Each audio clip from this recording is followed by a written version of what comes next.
Hello दोस्तों, कैसे हैं आप सभी। एक बार फिर आप सभी का स्वागत है आपके अपने यूट्यूब चैनल ज्ञान क्लच पे। तो लास्ट वीडियो जो मैंने दी थी आपको वो थी अकाउंटेंसी की स्ट्रैटेजी की कि 2025 के पेपर के लिए हमें क्या स्ट्रैटेजी अपनानी है। हालांकि हर साल वही स्ट्रैटेजी अपनाते हैं, उसके बाद भी मार्क्स बहुत अच्छे आते हैं कि नहीं आते हैं। आप जान ही रहे हैं कितने अच्छे आपके आते हैं, और खासकर कॉमर्स वाले बच्चों को तो पता ही होगा वो कितने अच्छे मार्क्स ले आते हैं। तो चलिए कोई बात नहीं आए, इस बार आएंगे। इस बार आप लोग ढंग से जुड़िए, नो डाउट बहुत अच्छे। जो भी मैं चीज़ें बताऊंगा एक एक चीज़ लेके चलते जाइएगा, कहीं आपको कोई दिक्कत नहीं है कि टॉपिक टू टॉपिक पढ़िएगा, कोई भी कॉन्सेप्ट मिस ना होने पाए। और अगर कहीं कोई कॉन्सेप्ट मिस होता है तो आप मुझे मेल पे मेल भेजिए, कमेंट बॉक्स में कमेंट कीजिए, चाहे जैसे भी, लेकिन पूछिए मुझे। जब भी खाली टाइम, मैं जब भी खाली होऊंगा मैं आपके मेल या आपके कमेंट का जवाब दूंगा। तो चलिए, आज से मैंने कहा था कि आज से मैं सीधे टॉपिक पे आऊँगा और सीधे चैप्टर्स स्टार्ट किए जाएंगे। तो पहला जो चैप्टर है अकाउंटेंसी का वो है बच्चों फंडामेंटल ऑफ पार्टनरशिप।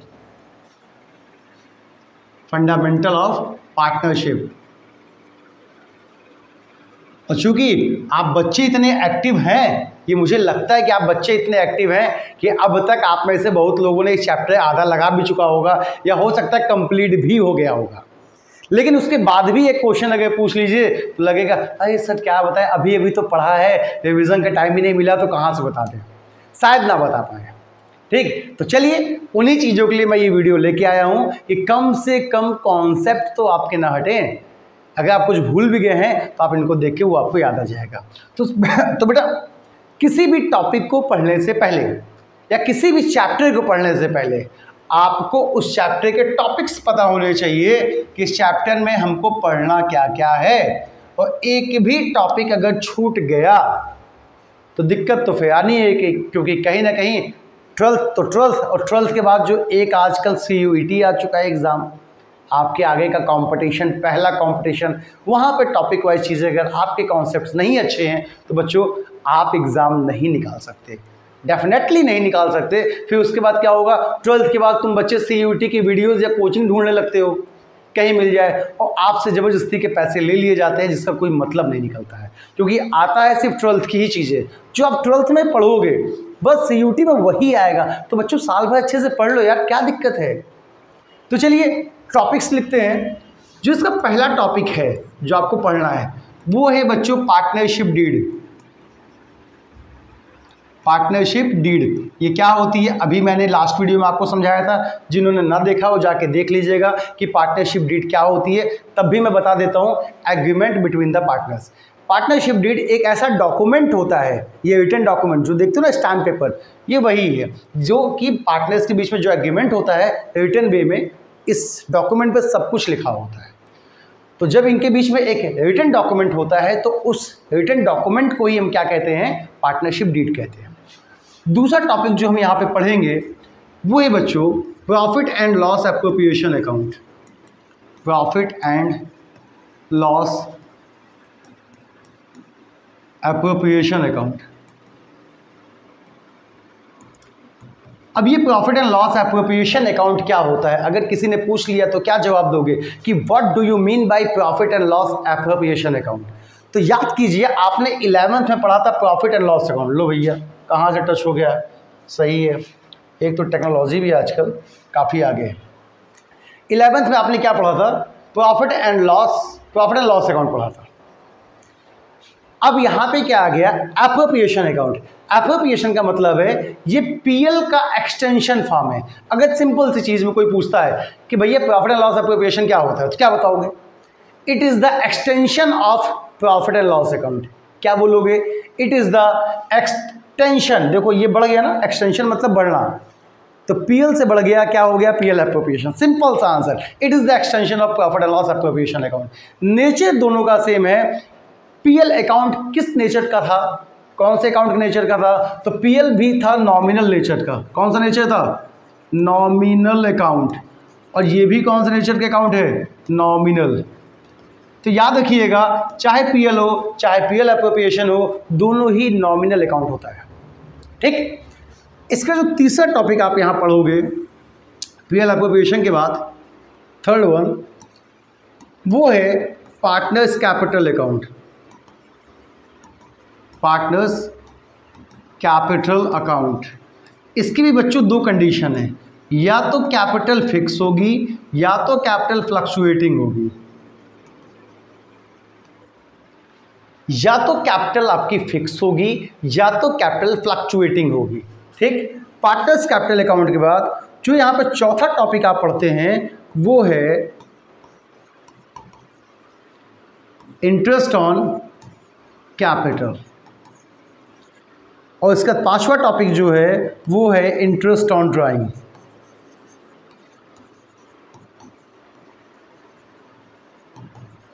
ये दो टॉपिक आपको पढ़ना है, इंटरेस्ट ऑन कैपिटल और इंटरेस्ट ऑन ड्राइंग। यहाँ पे भी कई मेथड्स आते हैं, कई रूल रेगुलेशन है, वो हम आपको आगे बताएंगे जैसे जैसे आपके टॉपिक आएंगे। तो ये मेन 5 टॉपिक है। इन 5 के बाद जो छठा टॉपिक आपका आता है बच्चों,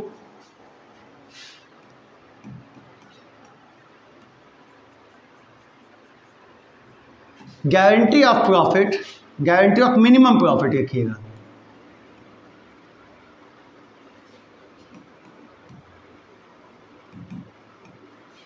to a partner, guarantee of minimum profit to a partner, एक टॉपिक छोटा सा ये बनता है। इसके बाद जो लास्ट टॉपिक है वो है past adjustment entry, past adjustment entry. हम इन्हें मेन टॉपिक्स कह सकते हैं। इस चैप्टर में छोटी छोटी चीज़ें थोड़ा सा और दिक्कत देती हैं, एक दो चीज़ें, जैसे एक टॉपिक आता है छोटा सा, वो है इनसफिशिएंट प्रॉफिट का, इनसफिशिएंट प्रॉफिट। अगर प्रॉफिट तो कंपनी को हुआ है, बट अगर प्रॉफिट इनसफिशिएंट है तो उस कंडीशन में प्रॉफिट का एप्रोप्रिएशन कैसे होगा। ठीक है, एक छोटा सा आता है, कभी कभी दिक्कत देता है, मैनेजर कमीशन।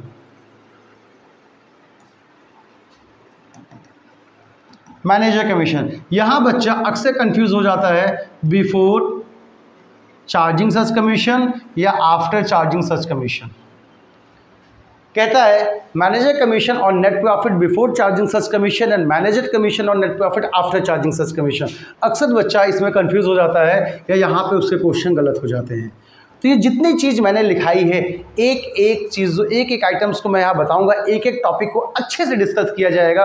तो आप हर एक टॉपिक को देखिएगा और डेली बेसिस पे ये टॉपिक्स आपको मिलेंगे, तो अपने कॉन्सेप्ट को क्लियर कीजिए। अब है क्या बेटा, देखो आपने अपनी बुक देखी होगी, एक एक बुक में 100, 150, मतलब 50, 60, 70, मिनिमम 60, 70 क्वेश्चन तो हैं ही, वो आपके प्रैक्टिस के लिए है। तो अगर आप ये सोचो कि 60 से 70 क्वेश्चन मैं यहाँ पे आपको लगवा दूँ, तो पता नहीं आपके पास किस राइटर की बुक है। किसी के पास एस.सी. शर्मा होगी, किसी के पास डी.के. गोयल होगी, किसी के पास जो है संदीप की होगी, किसी के पास आपका टी.एस. ग्रेवाल की बुक होगी। तो सभी बुक के क्वेश्चन लगवा पाना तो पॉसिबल है नहीं, लेकिन अकॉर्डिंग टू कॉन्सेप्ट, जिस कॉन्सेप्ट को मैं पढ़ाया उससे रिलेटेड 2-4 क्वेश्चन या कॉन्सेप्ट आसान है तो बता दिया, तो उससे रिलेटेड आप अपनी बुक के क्वेश्चंस को देखिए और लगाइए। नहीं आता है तो मुझसे पूछिए। हाँ, जो थोड़ा डिफ़िकल्ट टाइप के क्वेश्चन है या थोड़ा लैंग्वेज, जिन पे थोड़ा सी लैंग्वेज की दिक्कत आती है कि आपको समझ नहीं आता, कुछ ऐसे क्वेश्चंस का कलेक्शन मेरे पास है, तो वो मैं यहाँ पे आपको बताऊँगा। ठीक है, जब बताऊँगा तो उन्हें अच्छे से देख लीजिएगा कि ऐसे भी क्वेश्चन आपको देखने को मिल सकते हैं। तो चलिए, आज जो डिस्कस किया जाता है बच्चों, वो पहला टॉपिक है पार्टनरशिप डीड। पार्टनरशिप डीड आज का टॉपिक यही होगा। एक एक टॉपिक को लेकर अच्छे से चलते हैं, कहीं कोई दिक्कत नहीं आएगी। ठीक है, इत्मीनान से पढ़ो, बहुत मस्ती, बहुत अच्छा भी लगे, बहुत मज़े से पढ़ाऊँगा, एकदम मौज से पढ़ो। बहुत देखो, अक्सर तेज भागना बहुत बच्चों की आदत होती है, हम एक ही महीने में सब पढ़ लें। बहुत बच्चे काफ़ी एडवांस होते हैं, वो सोचते हैं सर एक ही दिन में सब पढ़ा दीजिए, एक महीना छोड़िए, एक ही दिन में सब पढ़ा दीजिए, काम हो जाएगा। बेटा वही चूहे वो खरगोश, वो चूहा, खरगोश और कछुए, चूहा याद आता है, खरगोश और कछुए वाली कहानी याद कीजिए, याद भी होगा कि कभी कभी तेज भागना भी बहुत खतरनाक साबित हो जाता है। आप बहुत तेज़ी से चल रहे हैं, बहुत तेज़ी चल रहे हैं, पता चल रहा है पीछे जितनी चीज़ थी आप भूलते चले गए, या सिर्फ आप चल ही रहे हैं, आपके कॉन्सेप्ट क्लियर नहीं है, तो भी दिक्कत होगी। तो कोशिश कीजिए, इत्मीनान से चलिए, नो डाउट, लेकिन जो पढ़िए उसको दोबारा पढ़ने की नौबत ना आए।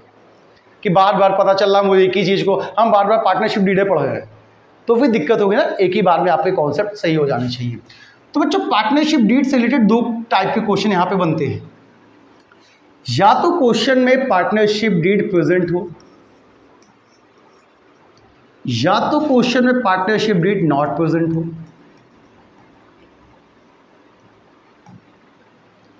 नॉट प्रेजेंट या एब्सेंट हो, एब्सेंस ऑफ पार्टनरशिप डीड। अगर पार्टनरशिप डीड प्रेजेंट है, अगर पार्टनरशिप डीड प्रेजेंट है, तब तो क्वेश्चंस को आपको अकॉर्डिंग टू क्वेश्चन सॉल्व करना है, अकॉर्डिंग टू क्वेश्चन।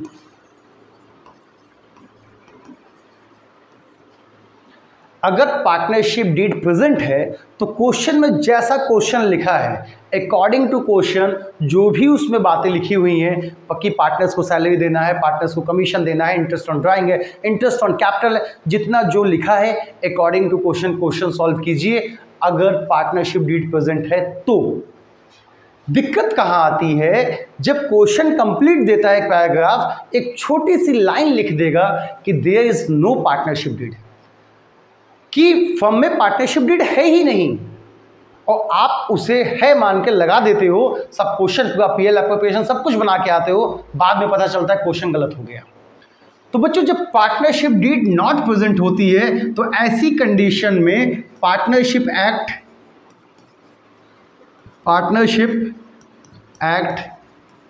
1932 एक्टिव हो जाता है। तो एक अच्छा सा क्वेश्चन यहाँ पे आपके सामने आता है कि अगर in the absence of partnership deed, किस प्रोविजन के अकॉर्डिंग हम आगे बढ़ते हैं, तो in the absence of partnership deed आपका कौन सा प्रोविजन आ जाता है, पार्टनरशिप एक्ट 1932 का प्रोविजन आ जाता है। पार्टनरशिप एक्ट 1932 एक्टिव हो जाता है, जो कि यह कहता है कि पार्टनरशिप एक्ट 1932 सिर्फ दो बातें बताता है कि अगर पार्टनरशिप डीड प्रेजेंट नहीं है तो भैया आप पार्टनर्स के बीच में जो भी कमिटमेंट हुआ है सब फेल। आपके बीच में जो भी कमिटमेंट है कि हम तुमको 10 लाख रुपए सैलरी देंगे, 20 लाख कमीशन देंगे, इतना इतना ये चीज़ देंगे, सब फेल। अगर पार्टनरशिप डीड नहीं है, रिटन एग्रीमेंट नहीं है, तो क्या होगा, सिर्फ दो चीज़ें होंगी पार्टनरशिप एक्ट 1932 के अकॉर्डिंग। पहला, interest on loan, interest on loan 6% per annum. ये याद रखिएगा कि इंटरेस्ट ऑन लोन, कि अगर किसी पार्टनर ने फर्म को लोन दिया है, तो पार्टनर ने दिया हो या कहीं से आपने लोन लिया है, तो भाई कहीं से लोगे तो जिस रेट पे लोगे वो तो देना पड़ेगा। लेकिन अगर पार्टनर्स से लोन लिया है तो पार्टनर्स को इंटरेस्ट ऑन लोन सिर्फ कितना मिलेगा, 6% पर एनम। मान लीजिए फर्म थी, फर्म ने किसी पार्टनर से कहा तुम 10 लाख दे दो, हर साल तुमको हम 20% ब्याज देंगे या 10% इंटरेस्ट देंगे। ये कहीं लिखित नहीं था, कोई पार्टनरशिप डीड में लिखा नहीं था। अब पता चला प्रॉफिट तो अच्छा हुआ, लेकिन 10 लाख दिए, 20% होता है 2 लाख रुपए, तो मांगेगा ना कि आपने कहा था। तो भैया कहा था, जुबान थी, फिसल गई, क्या किया जाए, नहीं देंगे। तो उस कंडीशन में आप कहाँ जाओगे, कोर्ट जाओगे। कोर्ट कहेगी कि जब पार्टनरशिप डीड नहीं होती, आपके बीच में कोई रिटन एग्रीमेंट नहीं था ना, नहीं था, तो जब रिटन एग्रीमेंट नहीं होता है तो पार्टनरशिप एक्ट 1932 कहता है कि जो आपने लोन दिया था उस पर ब्याज मिलेगा। हम ये नहीं कहते नहीं मिलेगा, मिलेगा, लेकिन किस रेट से, सिर्फ 6%। उन्होंने जो भी कमिटमेंट किया हो, 10%, 20% डजेंट मैटर, सिर्फ 6%। और इसके बाद किसी भी पार्टनर को कुछ नहीं मिलेगा, ना सैलरी, ना कमीशन, कुछ नहीं मिलेगा, ना इंटरेस्ट ऑन कैपिटल, ना इंटरेस्ट ऑन ड्राइंग, कुछ नहीं। सिर्फ क्या मिलेगा, जो भी प्रॉफिट होगा, जो प्रॉफिट होगा वो इक्वल डिस्ट्रीब्यूट हो जाएगा, सभी पार्टनर्स के बीच में इक्वल डिस्ट्रीब्यूट हो जाएगा। बस इतनी सी बात आपको याद रखनी है पार्टनरशिप डीड के लिए। आया समझ में कि अगर पार्टनरशिप डीड प्रेजेंट है तो according to partnership deed question में जितनी भी चीज़ें लिखी है हमें सब कुछ देना है अकॉर्डिंग टू क्वेश्चन, हमें क्वेश्चन को सॉल्व करना है। लेकिन पता चला एक लंबा चौड़ा क्वेश्चन दे दिया गया जिसमें सब कुछ लिखा है कि ABC is a partner in a firm, their profit sharing ratio is 3:2:1, their capital is 1 lakh 2 lakh 3 lakh, interest on capital is 10%, आपका salary of A 20,000 per month, salary of B 30,000 per month, commission, सब कुछ लिखा हुआ है, सब कुछ को एक क्वेश्चन में दिया है। लेकिन लास्ट में एक छोटी सी लाइन लिख दी। और छोटी सी लाइन क्या थी कि there is no partnership deed, there is no partnership deed. तो अगर ये लाइन कहीं क्वेश्चन में देखने को मिल गई तो आप क्वेश्चन को आपको पढ़ने की जरूरत ही नहीं है, आप सिर्फ क्वेश्चन में देखिए कहीं लोन तो नहीं है। अगर लोन है तो उस पर ब्याज हमें कितना देना है, 6% पर एनम। कितना? 6% पर एनम। ब्याज देने के बाद आप जो भी प्रॉफिट बचेगा, भाई प्रॉफिट था आपके पास, प्रॉफिट से आपने ब्याज दे दिया 6% पर एनम। अब जो प्रॉफिट बचा, भले क्वेश्चन में उनका रेशियो लिखा है 3:2:1 में वो प्रॉफिट बांटेंगे, लेकिन आपको हमेशा प्रॉफिट कितने में बांटना, इक्वल। अगर पार्टनरशिप डीड नहीं है तो प्रॉफिट इक्वल बटेगा और interest on loan 6% per annum. यही दो प्रोविजन होते हैं जो कि इंडियन पार्टनरशिप एक्ट 1932 कहती है, in the absence of partnership deed. तो उम्मीद है पार्टनरशिप डीड का आपको कॉन्सेप्ट अच्छे समझ में आ गया होगा, इस चैप्टर में सारे टॉपिक अच्छे समझ में आ गए होंगे। तो बस आज के लिए इतना ही काफ़ी। आप अपनी बुक खोलिएगा, उसमें देखिएगा ऐसे किन किन क्वेश्चंस, ऐसे कौन कौन से क्वेश्चंस हैं जिसमें ये लिखा है there is no partnership deed. अगर पार्टनरशिप डीड नहीं है तो पार्टनरशिप एक्ट 1932 एक्टिव होगा, जो कि सिर्फ क्या बताता है, दो चीज़, कि प्रॉफिट इक्वल बटेगा और इंटरेस्ट ऑन लोन कितना है, 6% पर एनम। सर अच्छा ये बताइए, चलिए इतना तो आ गया, हमें क्वेश्चन देख के ये पता कैसे होगा, चलिए अगर लिखा है कि पार्टनरशिप डीड नहीं है तब तो ठीक है, वो मालूम चल जाएगा भैया पार्टनरशिप डीड नहीं है। लेकिन किसी किसी क्वेश्चन में ना तो ये लिखा होता है कि पार्टनरशिप डीड है और ना तो ये लिखा होता है कि पार्टनरशिप डीड नहीं है, ये पता नहीं होता कि है कि नहीं है। तो उस कंडीशन में हम क्या मानेंगे, तो बेटा उस कंडीशन में हमेशा क्या मानना है, ये मानना है कि पार्टनरशिप डीड प्रेजेंट है। जब तक क्वेश्चन में साफ साफ ये ना लिखा हो कि there is no partnership deed, there is no partnership deed, या there is no agreement, agreement भी लिख सकता है, there is no agreement between the partners, या there is no partnership deed. जब तक ये ना लिखा हो तब तक आपको मानना है कि पार्टनरशिप डीड प्रेजेंट है। और अगर ये एक सेंटेंस आपको देखने को मिल गया तो वही मान लीजिएगा कि पार्टनरशिप डीड एब्सेंस है और पार्टनरशिप एक्ट 1932 एक्टिव हो गया, जिसके अकॉर्डिंग सिर्फ दो चीज़ें होती हैं, interest on loan 6% per annum और दूसरा प्रॉफिट जो होगा वो इक्वल बच जाएगा। तो बच्चों बस आज के लिए इतना ही काफ़ी। आप अपनी बुक खोलिएगा, उठा के सारे क्वेश्चंस को देखिएगा, आपको खुद समझ में आ जाएगा। नहीं आता है कमेंट बॉक्स में कमेंट कीजिएगा, मैं फिर से बता दूँगा। नेक्स्ट टॉपिक जो मैं लेके आऊँगा वो इसका सेकंड टॉपिक है इस चैप्टर का, प्रियल अप्रोप्रिएशन अकाउंट। और उस प्रियल अप्रोप्रिएशन अकाउंट को हम बहुत ही अच्छे से सीखेंगे, एक एक टॉपिक सीखेंगे बच्चा लोग, उसमें कहीं भी आपको कोई दिक्कत नहीं आने वाली है।